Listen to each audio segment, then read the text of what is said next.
Францускиот предлог е понижувачки и како таков не смее да се прифати. Власта го крие, па затоа народот вели едно големо не.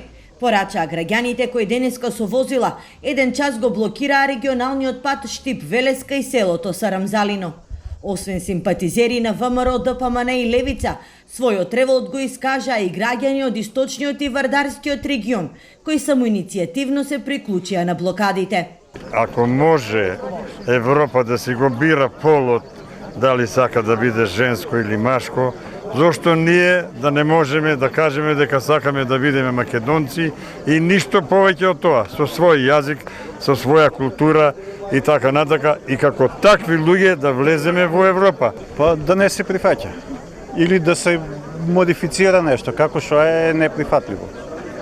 Затоа што ни сите кажуваат што ќе има после некое време од него, сите кријат, ништо не е јасно со него.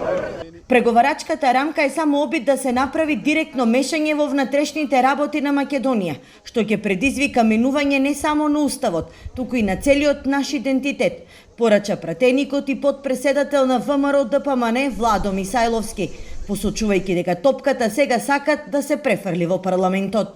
Ова што сакаат да го направат е директно мешање на внатрешните интереси на Македонија, но на што ни идентитет. Поради тоа што треба се менуваат учебници, тоа што сакаат да ни ја сменат историјата, поради тоа што сакаат да се смени устав за она да се направи што не сме. Ние не сакаме такво нешто. Ние сакаме слободна Македонија, сакаме ние македонците да си го кажеме својот глас. И не може ниту еден документ да не ништи. Затоа благодарност до сите граѓани што доаѓаат на протестите, што се мирни, што сакаат спокојно да искажат гнев, бидејќи тоа е демократско право. За време на блокадата се пропуштаа само болнички возила, како и граѓани на кои им беше потребна лекарска помош.